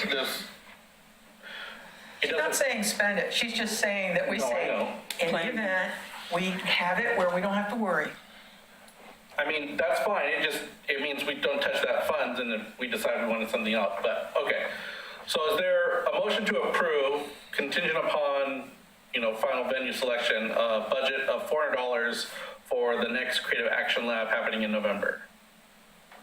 I would make that motion. I'll second. Okay, thank you, thank you. All those in favor say aye. Aye. All those opposed say the same. Okay, that is approved. Thank you, everyone. Next up, focus on projects to support city placemaking efforts. Oregon City Arts Commission mural RFQ status update. Did you have anything that you wanted to start going there with, or I was gonna, so it was issued, the RFQ was issued on, now I'm blanking on the date, August 4th, yeah, Monday. And also was sent out to Clackamas Art Alliance, who posted on their newsletter and on their website. It was sent out to TRAG. But I haven't heard back from TRAG when we sent it to them, so I was going to follow up with them again. It was also sent to the Portland Street Art Alliance, yep, and they agreed to promote it. Oregon City promoted on Facebook. They put it on Facebook, yep. Jared did that for us. So if there's, and then it was sent out to all of you. If you have people that you want to share it with, feel free to. And then I was going to ask Anne, have you received any comments or questions or Just the one submission. Someone did submit, Yeah. okay. Did I not copy you? I thought I forwarded it to you. You might have, I could have missed it. It's been a We have couple received weeks, one but. submission so far. Okay, one submission. And that closes on September 12th, which is a week before, September 12th, which is about a week before our September meeting. In terms of timeline, so I talked to Alexis and Amanda about this, just to kind of give them a heads up that I was going to bring this up.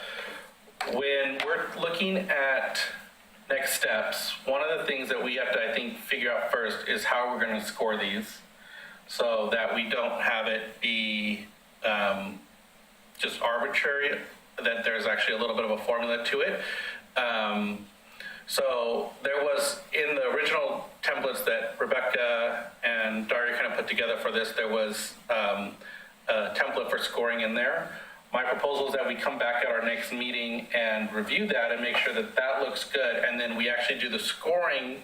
So we would receive all the submissions in September, but we wait till actually October to look at the scoring, so everyone gets time to kind of look through things and make sure that that's good. So we'll approve the scoring document in September and then actually do the scoring for the mural in October. Same thing with we thought it would be worth having templated letters of either you're a finalist, here's next steps kind of thing, and then also if you did not get selected, like thank you for applying, please reapply in future opportunities. If you want to stay in contact with us, follow us look at our website and all that kind of stuff. So bringing back those two templated letters as well and just getting those all approved in September, which means in October we approve the finalist, and then we'd have the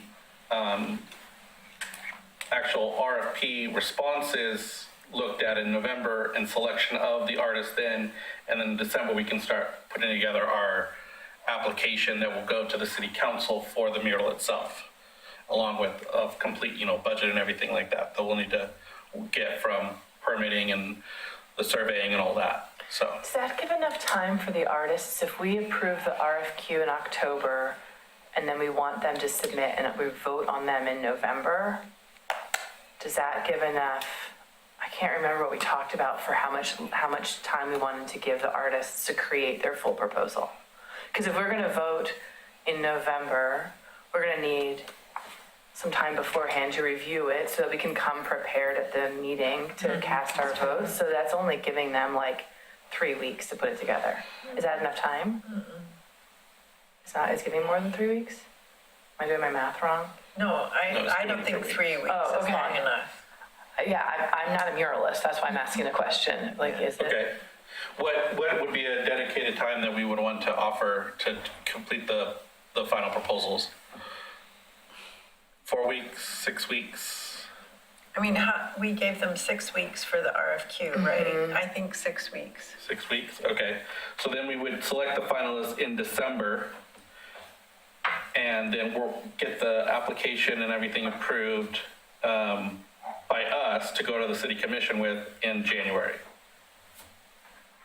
And I think we left it loosey in the RFQ that we said we would be selecting the finalists in early 2027, right? Yeah, because I was asking about the dates too. Yeah. So I think I got these dates.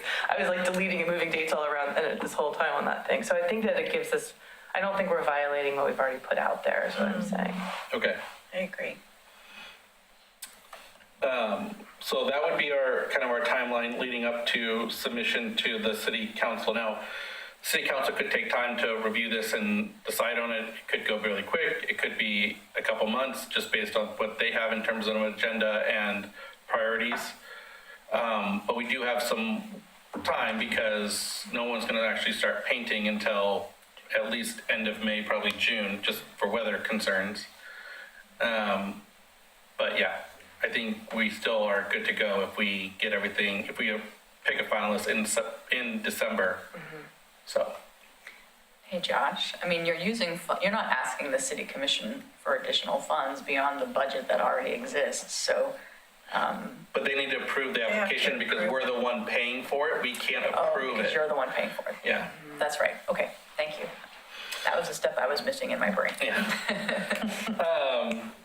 One other topic that kind of came up with this is in the RFQ, there's reference to the use of AI, and in the municipal codes that were just updated, there's also a reference about not being assisted by AI in the generation of the artwork. And I think when we talked about this, as I recall, and my memory might be fuzzy, the idea was that we didn't want AI generating the actual art or any part of the art. We wanted it to be human-made. But when you read the assisted by AI, you could read that even as if someone was Googling things and to get information about the project and they looked at an AI-generated response, that technically could be considered assisted by AI. So we also wanted to talk to legal counsel about that and just make sure, is there enough flexibility? Can we clarify that in the guidelines and make it absolutely clear, what the municipal code is referring to? What are our options there? Because there could be a lot of things where someone technically was assisted by AI in some way that didn't really impact the, human element of the art itself. I'm sorry, I didn't mean to greet you with that lovely frown. I think it's splitting hairs at this point. I mean, we're all looking for a bright line for sure, but to say that somebody can't do a Google search on something. I'll give you another example. So Anna, if you go to Anna's website, there are murals that she has done where she's used the VR goggles to figure out where her painting's going to go on a wall, and then she uses that rather than sketching it all out. If you designed your artwork and you put it into a system and then you created the wall and you made it so that you could do that, but you used AI to help generate it all, that would technically be considered assisting AI, and that actually has more impact on the final art piece because it's telling you where things are laid out. I agree. I think the language and stuff should be clear enough. But if you read it and you read it kind of from a fresh standpoint, it could be interpreted as any kind of assistance by AI. And I think just adding some, we're going to suggest to legal counsel, can we just add some clarification and guidelines around that so that it's absolutely clear and artists know, the boundaries they need to work within. Rebecca, what are your thoughts on this?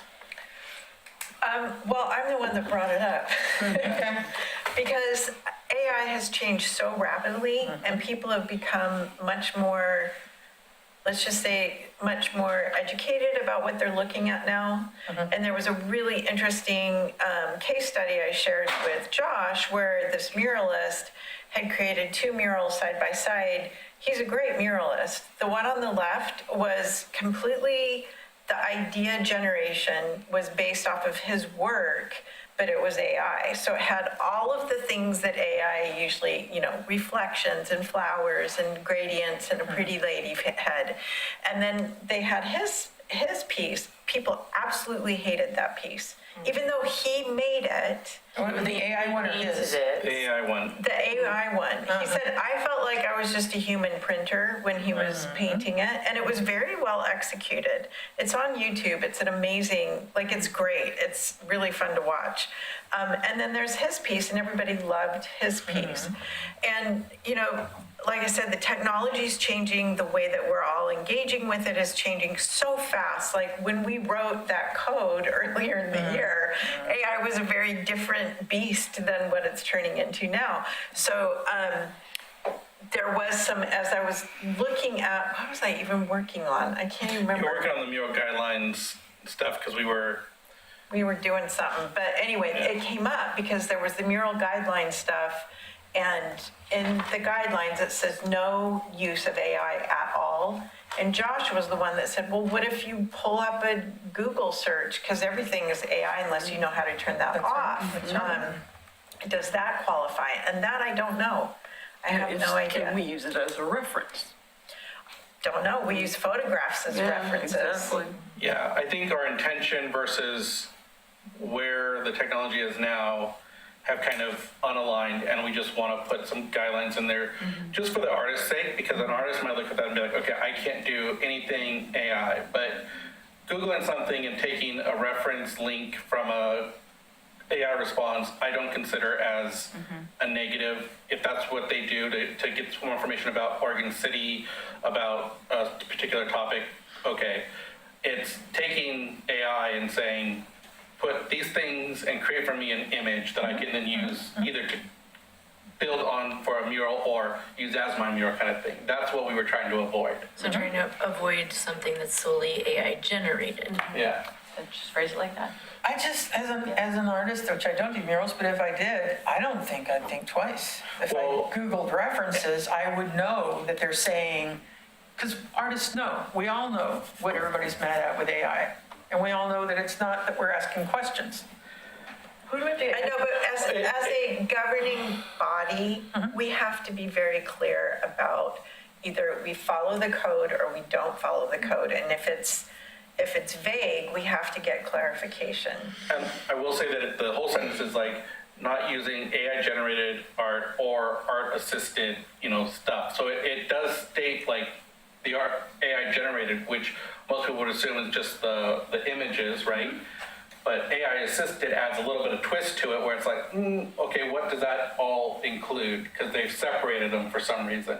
Is this on our code? This is the municipal code that we approved Yeah. and that the city approved and has gone into law now. It's not on the RFQ. Is it on the RFQ? There's something about AI in there that I There's can't some AI, remember. but I don't remember saying the AI. Well, it just said you can, what did it say? It didn't say that you can't use it.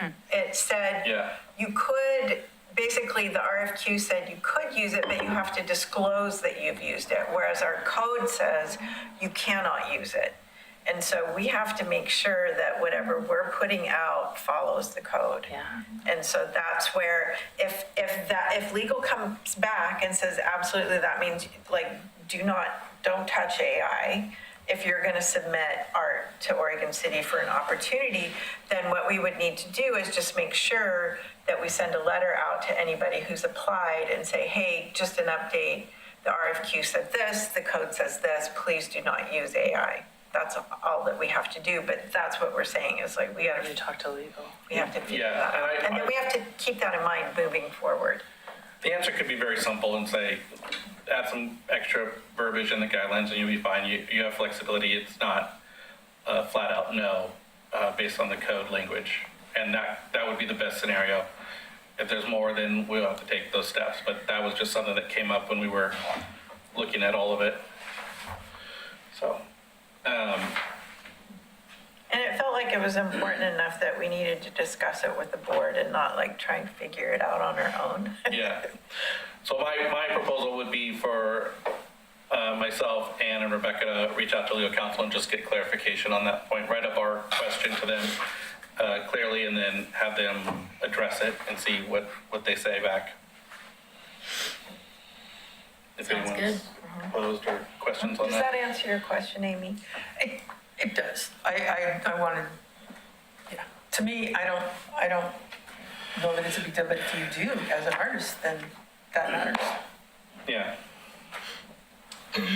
Okay, next up, Lamprey statute. I'm aware we got 25 minutes left. No, we don't. We're behind. Oh, yeah. 25 minutes left in the, till 8:30, okay. So real quick, Lamprey statute. So I talked to the Parks Department. They had been nominated. I don't think they actually the ones that were that applied, but someone applied on their behalf. But anyway, they received a community grant from Metro, total being $78,000, where I think $50,000 of that is dedicated solely to the statue itself. It is, the title of the project is Indigenous Art on the Clackamas River, or Clackamas Basin, or something like that. So they haven't, Parks Department has not received a official write-up or agreement from Metro yet. But one of the things that they assume will be a requirement is that the artist of the piece should be of Indigenous ancestry, based on just the original proposal and stuff that was submitted. So this means, though, that they're on board with applying it towards the Lamprey statue. So the Parks Department is going to come in. I talked to them about coming in at our next meeting in September to kind of go over this project, go over the wider, ideas that they had in the Clackamas Park and other parks. They're evidently going to be working on updating a bathroom in one of the nearby parks. And when the new bathroom goes up, they'll have a wall available, possibly for a mural that we could work with them on putting on there. The other projects that they're doing down in Clackamas Park, when we originally talked to them, they were saying, they talked to artists and stuff. I guess it was one artist, and they really just were just chit-chatting. They weren't like coming up with agreements and stuff. So they are interested in working with us on the multiple projects, art projects in that park, including the stage that will be there for the, I'm calling the amphitheater. I don't know if that's the right term for it, but the stage area, which will have the backdrop of the Willamette River. It'll be right where the RVs are now. Those will be moved across the road eventually. So anyway, long story short, the Lamprey statute seems that we will have some funding, but they need to wait till they get the agreements in place as well. I did also reach out to Mac with the Confederate Tribes of the Grand Ronde, and I invited him to also come next meeting as well, just to hear in, seeing as though it sounds like we will have to identify Indigenous artists to apply for the project. Working with an organization like his and others will be helpful for that.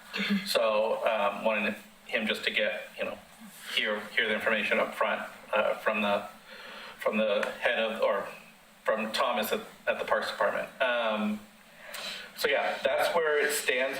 I'm happy to answer any questions, but I don't want to. I just had a quick question about that. So, because you mentioned that trailer park, Yeah. it floods like every year. Mm-hmm. And so I was just. So the stage, I think they're thinking it's going to be almost like a stone with like basalt columns. Mm-hmm. So those can go into water, and they don't worry about that.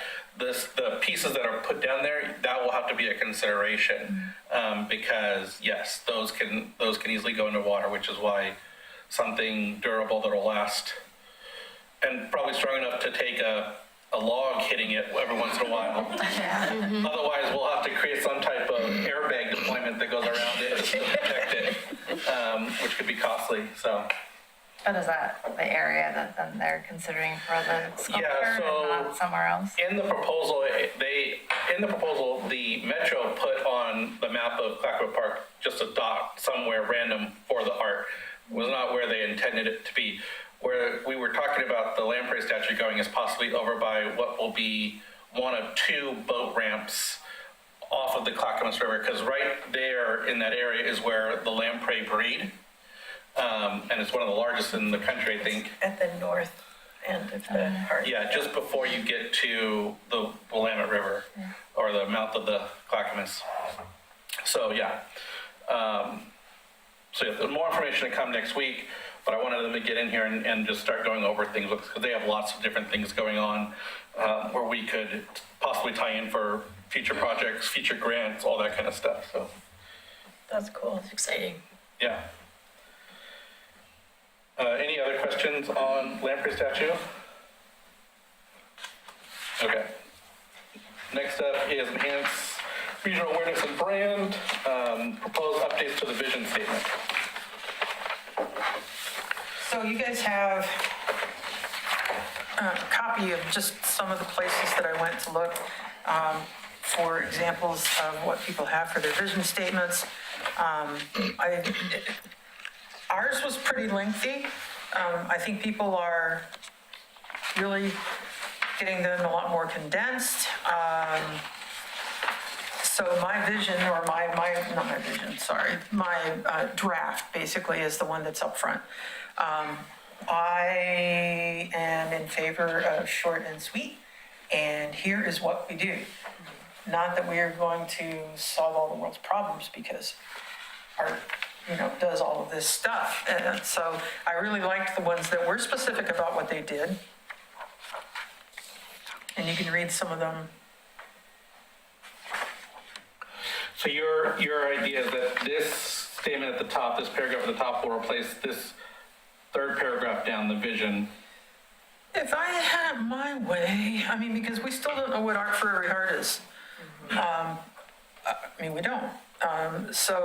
We can keep that as a placeholder for now or whatever, but, this would be sort of it. I know a lot of places used to have a mission statement and a vision, and I think it's just so much better. If somebody's just trying to find out what you do, I'm glad you're saying all this, just put it. You know what? We do all this stuff. We acquire art, we manage it, and we do it because it's inspiring and vibrant and all that good stuff. And we believe in the other kinds of arts as well. And, this isn't set in stone. This was really a draft, a place to get started. And if we wanted to say that, we're made up of 9 volunteer members, appointed the mayor, places said that too. So thanks for bringing the other examples into this. It's super helpful to see what other folks do. I think there's been a nice template on some things that other cities have led on that. Yeah, I hear you. Well, and it's interesting too how some just don't really say much of anything. Lake Oswego is very interesting. They don't have any big overarching fluffy language. They have. Because they know their public art is bad. That was recorded. Just kidding. Oh, man. Except we all want to be them, so. I feel like at our next meeting, we're going to have these ding, ding, ding. They're going to be eggy at City Hall. And they'll be expensive Trying to get organic around eggs. everything. Yes. I would like to take out the 9 volunteer members because we talk about that elsewhere. I feel like I like where you're headed with this of look, this is what we do and this is our focus. And this is, who we support. That feels like it explains what OCAC That's great. does. I tacked it on at the end, to be honest with you. I thought, because we had already said that, and I thought, well, maybe somebody will want that. Again, Lake Oswego, what they do is they talk about each of the things that they do in detail. And so they don't waste your time on the landing page with a bunch of fluffy language, and I'm hoping that everybody agrees that's a good thing. And then we can get verbal with that stuff. I don't disagree with the fluffy language, but, and I don't mean to, it's not because you did this, but the task was updating the vision statement, and what you brought back is a mission statement, which again, they are different, and I get your point about, do you really need both? I don't think we have a mission statement technically. We have our charter, in the Okay, municipal code. everybody on the word mission, could you scratch it out, please, and put vision? Well, but they are two separate things. They are I two mean, separate. And I think you're right, Amy, a lot of organizations do have, visions are flat. But we do say that our mission is simple, art for every heart. So then that like that's what's already been done, is that's what we say is our mission. So then when you bring it back up to the art for every heart, that's what's technically our mission right now. Right? But it's not, no. But like technically, We don't know what it is. Well, it's our tagline. It's our tagline, it's our motto right now. Yeah, it's not a program, it's not a contest, it's not all the things we think it is, so, and we can add that if we if we adopt that as our tagline, that's great, we can put that.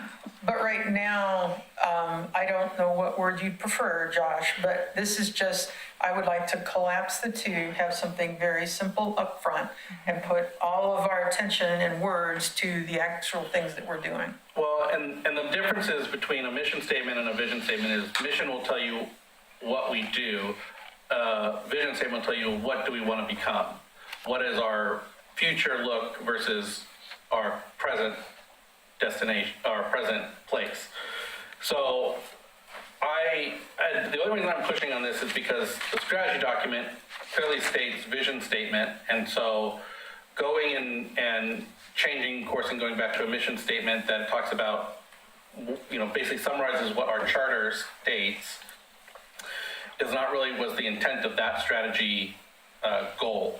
It was to update the existing vision statement, simplify it for sure. I'm happy if we want to take out as much fluff as we possibly can. There'll be some because it's just, forward thinking is going to have to be a little bit more elevated than a flat, this is what we do. But that's my concern, is that this isn't, again, meeting what that goal was in the strategy document. it seems What like it's would you maybe like, Josh? Well, forward-looking vision statement that identifies, kind of our overall end goal. What are we trying to aim for? What are we trying to bring to the citizens of Oregon City with our work? What if that's not really important? What if what we do is what we'd like people to know? Because a vision, so we aspire that we would, have art in every household, a mural in every pot, but it's not what we do. What we do is what people want to know. Okay, I'm not opposed to having a mission statement as well, but the goal and the idea in the strategy document was a vision statement. So I think sticking and finishing that off first would be ideal. If we want to do both at the same time, again, no heartache about it. The mission statement was not what I think the intention was. It was not your intention. No, it was not the intention in the strategy document that we all approved. Do with it as you will. I don't know, anyone else have thoughts or opinions on this? It seems like it's maybe a bigger conversation about actual mission and vision, having a bigger strategy session around it. Because reading through what's there right now doesn't reflect what we're doing right now necessarily, or even maybe our vision. I think it's a bigger conversation than just rewriting one section. And mission and vision are so tied together that it's a tough challenge to try to reframe one while you're stuck in the constraints of the other. Mm-hmm. Well said. Any other thoughts? I mean, I like some of the verbiage that Amy came up with, so I think it should be tied in to a vision statement potentially, or make sure that we create a distinction between a mission statement and a vision statement. And is this specifically, and I missed it obviously, but is this specifically for the website we're trying to update, or is there a document that we're hoping to have this? So, The current vision statement is really out of date. I think it's on the front page. It's under Art for Every Heart, Yeah. see Vision. It was really long, and it was one that got generated, I think, when you guys regrouped, right, in 21? It was very early on. Yeah. 2021, Okay. early So 20. the idea is just to update that. But Okay.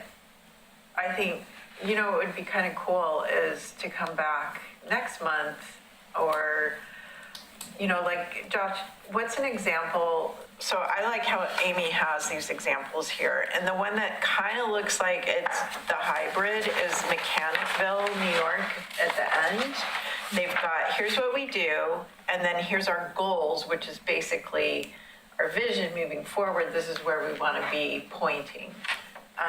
Is that kind of That feels clear from satisfying? an outside perspective too. That is, yeah, more of a, I would say, a hybrid of a mission and a vision statement.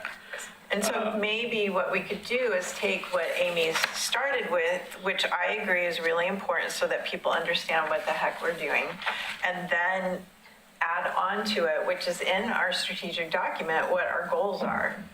And we've even used those, I think, on the website somewhere else. I can't remember where, but, and then we could just add those 4 or 5 goals that we had. What were they? I can't remember. Anyway, They're these ones here, so strengthen these goals from the strategy document. yeah, Yeah. they're there, right there. I mean, yeah, again, I'm not, a vision statement can be one sentence. The reason we had it in the strategy document and the reason we thought it was important was because we are coming up with these 5-year goals that we're trying to implement. We've kind of, I think, decided a little bit on a direction we're heading, figuring out, where we should aim. And now it would be good to simplify that down to a clear 1, maybe 2, but I would be happy with 1 sentence about this is our vision, what we're striving for, kind of thing, and that be it. And then if we want to do the hybrid vision statement, I'm getting cool with that. Well, aren't these 4 things our vision? There are strategic plans, so these are our goals. Okay. But these goals are leading towards that vision. So it's kind of that pyramid look, the vision, your goals, and then your tasks, your strategies underneath each of those, your objectives. Yeah. Right? So, but having this top piece here is kind of So how would you take these guys and put that into a single sentence to make your vision? Because isn't that? Well, I would need more time to I know, contemplate but that, that's and what I'm probably a saying, cup of 'cause- coffee. But isn't that what you're saying, though, is that's what the vision is comprised of? When you break it apart, it starts to create these categories, Yeah, right? you could easily discern these into that vision statement. Say, okay, I see how these things kind of fit in with what you're saying here. And it can be so broad that a lot of things could fit under it, and these being just 4 of those. If you're doing a 1 sentence, you could make it more specific and kind of really break it down. But I think we were trying to get away from too wordy and just do a 1 or 2 sentence thing. So.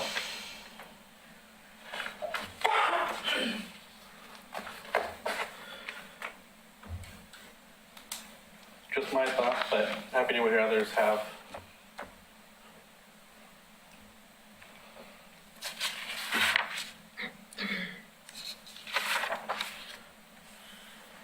I think this is an excellent start. And That was what it was meant to be.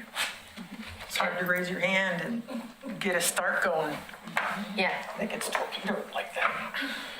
Well, I don't mean to torpedo it. I'm just saying this was different from what was in the. You want it. No, it says vision statement. I'm not making that up. It says vision statement in the strategy document, and that was the task that was assigned out. And a vision statement and a mission statement are different. I'm just pointing that out. I'm not, again, at the end of the day, it's we all vote on what we want. If people are happy with the proposal or have modifications to the proposal, that what we come up with, that's fine. But I'm just stating that the vision statement was what we were going to be updating.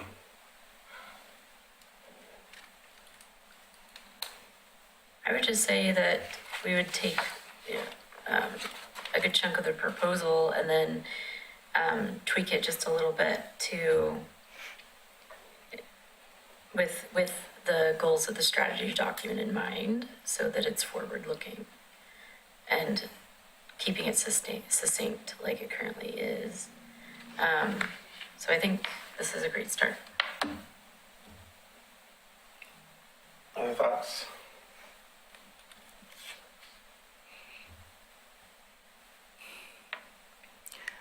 I'm thinking, how about we all do a little homework and contribute what we think the vision of this commission is and what we think the mission is, and help Amy out. Oh no, Amy's done.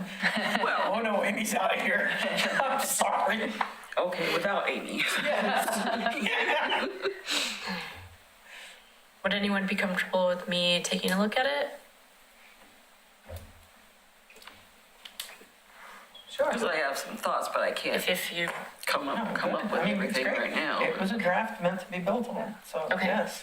okay, I also suggest that we could have it as an agenda item for next Yeah. meeting, where we all kind of bring things There you and go. thoughts I'm into forward it. too. yeah. There you go.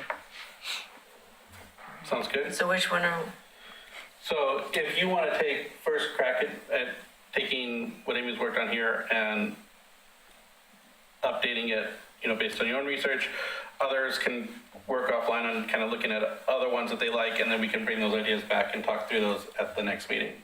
great. That way we have some stew for the pot. Okay. That gets us to communications. We only have a few minutes. Are there any communications that people wanted to share out? May I, Josh? Yeah. So we received a phone call from a woman named Dee Dee, and I'm not going to say her last name correct, Dalshire. Do you know Dee Dee? Of course we do. There's an event in early November, I think it's on the 10th of September, excuse me. There's an event on September 10th where the Lee Kelly family is going to be exhibiting some of Lee Kelly's work and selling some of Lee Kelly's work.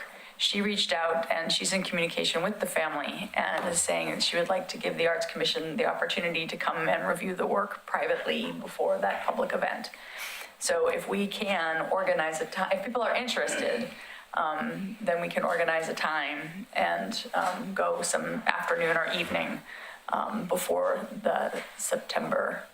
I thought it was 13th. September 13th, which is a Sunday. Yeah. Given if people are interested, I can send out a doodle poll and we can just, propose a couple times to her and organize it. Well, that gets us in trouble with quorum, right? As long as we don't discuss any matters related to our business here, we should be fine. So if we're talking about negotiating pricing and stuff for a statute, that would be in violation. But if we're just going to look at art and talk about that art, we should be fine. And you can maybe ask legal counsel for guidance. Yeah, no, I really do appreciate that question. That's an important question, and whenever we gather outside of this room, we need to be thinking of that question. I do think it's a great opportunity.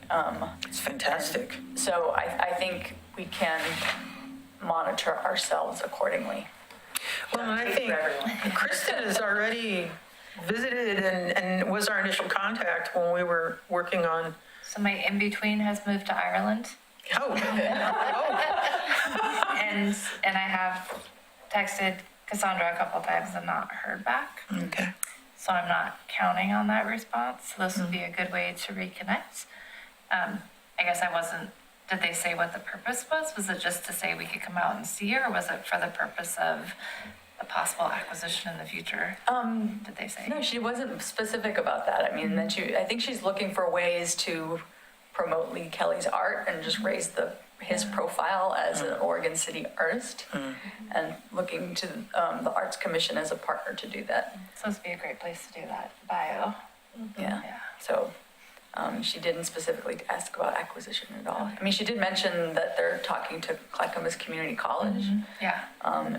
but she would also be, if there's other conversations going on, we didn't discuss that. Yeah, so they have a piece already reserved that they're gonna give to It's a Clackamas. piece, yeah, which is cool. Yeah. And they had approached us, right, Kristen? And we didn't have our act together, right? Am I wrong? That was my understanding, yeah, is that she had reached out to the city to try and donate at one point Okay. and just didn't get a response.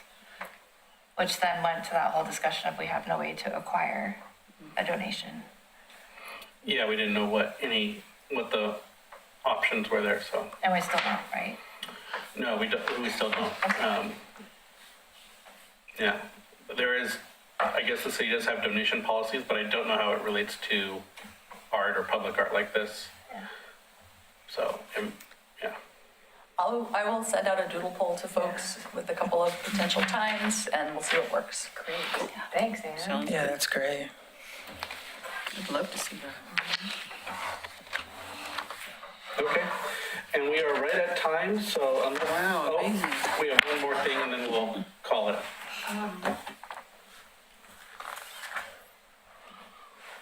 So once again, Ariella Sophie Sternberg with the Clackamas Arts Alliance. Two sort of items, one of which is one that I already sort of mentioned, the Clackamas Cultural Coalition grants. Those typically open in September. We are having next weekend, Saturday, the 29th of August, a intro to grant writing workshop. Alexis, I'm sure you are far more experienced and do not need that, but the goal of that is to help support small community organizations who maybe have very limited experience grant writing to sort of build skills and confidence so that they can approach the Cultural Coalition grant and future grant writing endeavors with more confidence and more skills and more knowledge. That'll be at the Oregon City Library 2 to 3:30 p.m. Saturday, August 29th. So feel free to share out that information if you know anybody. And again, that's not specific, the grant writing is not specific to arts, but it is geared towards prepping people for the Cultural Coalition grant, which is arts, culture, and heritage throughout the county. Second item, we have two of our artist exhibit program artists, I believe only two in the room, but maybe some other people have done it in the past. But our call for our artist exhibit program is now live. That closes September 30th.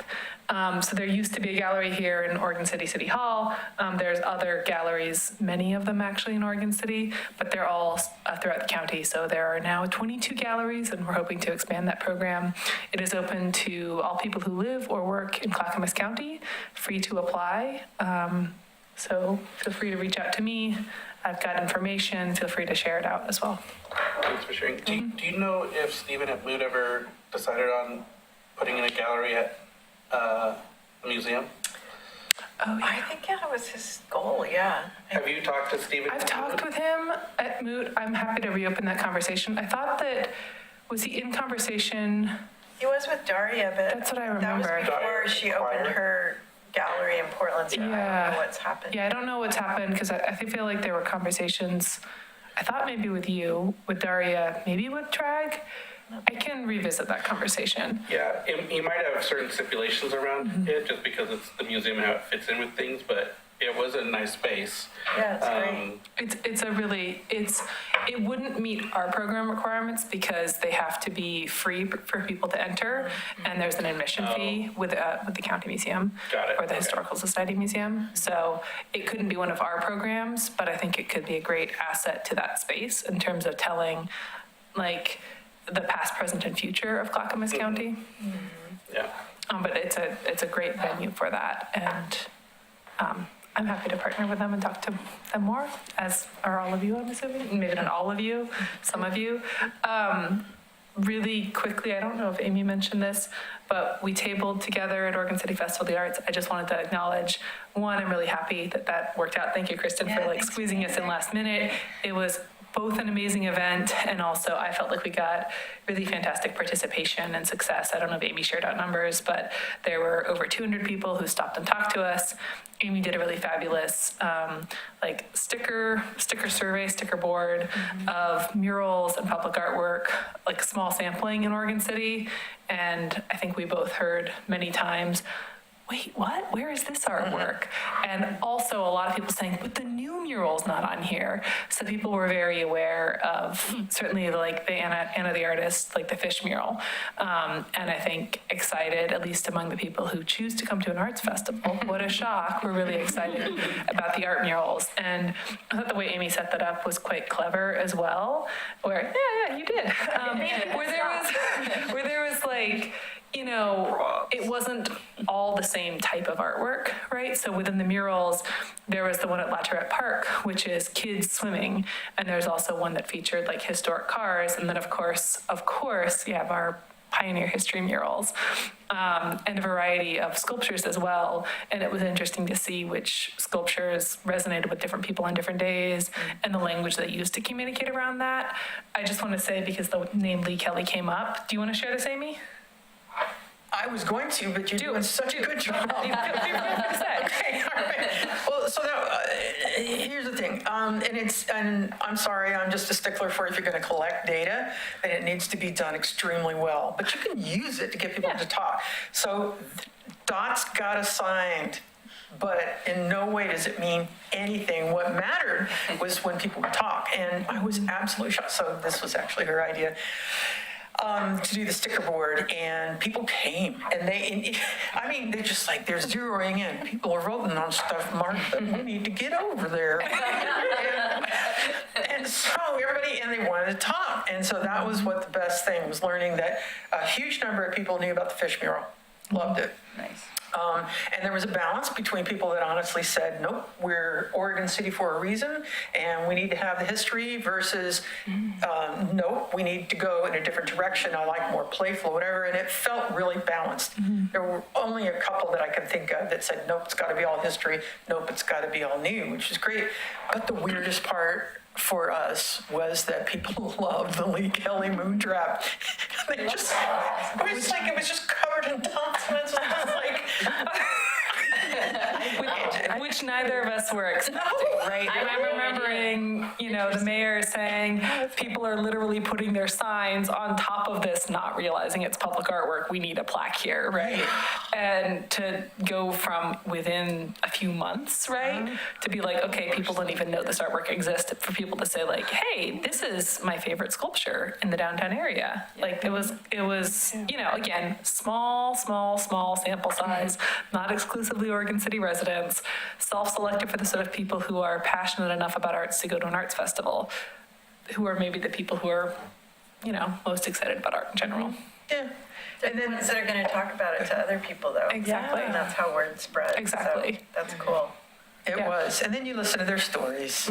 Everybody's got a story about, well, when I moved here, Yeah. And I reiterate what Amy said, which is that some people were, no surprise, incredibly passionate about telling the story of Oregon City history.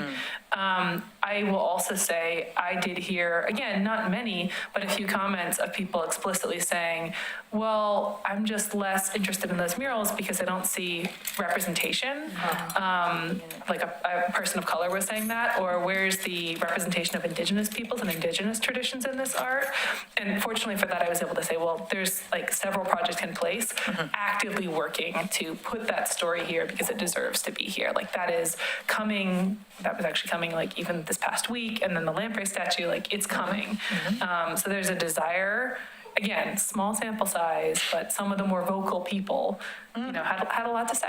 It just starts with one person, though, and that can have a ripple effect, too. Yeah. So my recommendation, this was a fantastic experience because it was easy to get passionate about what we do, but it's easy to get passionate about what the Arts Alliance does as well. So I hope we can share booths more, because it gave a lot to talk about and not just stand in front of one thing. And it got people talking, and this is getting the word out. So the two things that I wanted most were to explain that, yes, we're here, and here are a few things we do. And then also we've got tangible things that we're working on right now. Let's tell you about it. Although I will say, my absolute favorite was a guy who would not vote on any of the murals because they were graffiti. He has an opinion, though. He has an artistic position. And he was adamant. I was like, oh, I understand that. But I mean, if you look at that, that's really, no, it's all graffiti. Okay. I'm sorry. But what about the statues? Did he consider into that graffiti as well, or? No, apparently by the time that you've made it 3D, it stops being, maybe it's just trash at that point. But he did vote on the sculpture, he just would not vote on a mural. On the graffiti, okay. Somebody's challenged. Fair enough. All right. Okay, yeah, we are done. Thank you, everyone. I will end this meeting at 8:40.